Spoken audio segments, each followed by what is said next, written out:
Welcome to our first grace lesson of the year, 2021. We'll be in our book here, and we're going to be talking tonight about the time that Jesus walked on water. Jesus walked on water. So now this is from Matthew chapter 14, verses 22 through 33. So let me read what this says.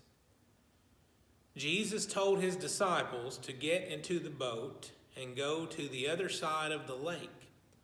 Jesus sent the crowds away and went up on the mountain to pray by himself. That evening, the boat was far from the shore, and the wind blew and the waves tossed the boat around. Jesus was still on the mountain alone. Around 3 a.m, Jesus came toward his disciples, walking on the sea. When the disciples saw Jesus, they were terrified. I would be terrified too if I saw that, wouldn't you? "It's a ghost," they cried. Right away, Jesus spoke to them. "Have courage. It is I. Do not be afraid." Peter answered, "Lord, if it is really you, tell me to come to you on the water." So Jesus said, Come on, Peter." Peter got out of the boat and started walking on the water toward Jesus. But when Peter saw how strongly the wind was blowing, he was afraid. Peter began to sink. "Lord, save me," he cried. Jesus reached out his hand and grabbed Peter. Jesus said, "You have little faith. Why did you doubt?" They got into the boat and the wind stopped. Then everyone in the boat worshiped Jesus and said, "Truly, you are the Son of God." And here's this picture.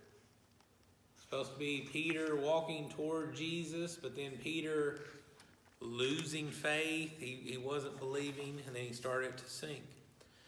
So what do we need to learn about this?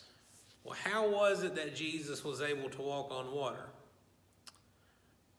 Well, Jesus was able to walk on water because he is God and he's the one who created the water.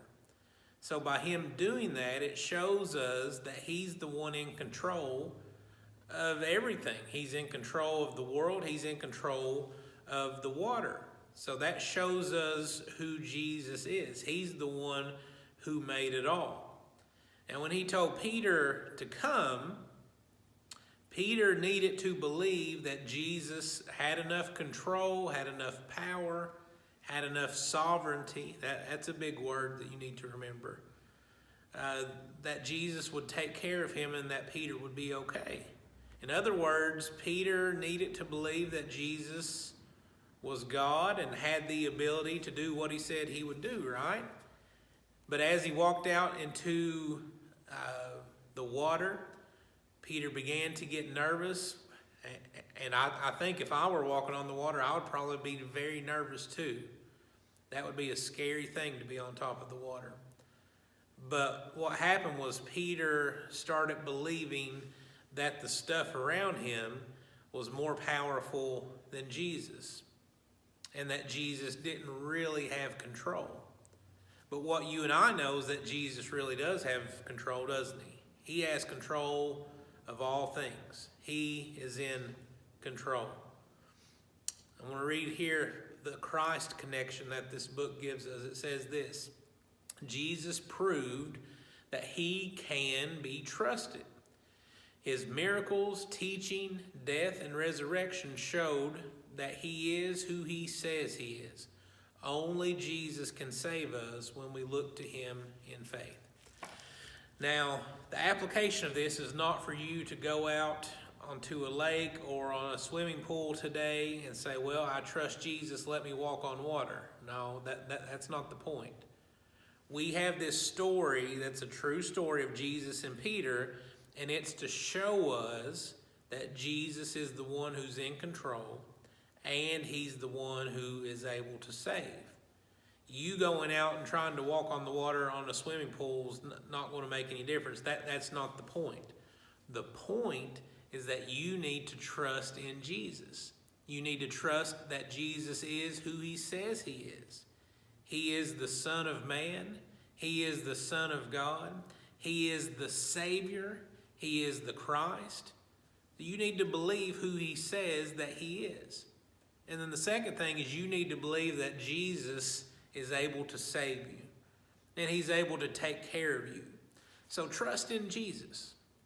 Trust in him.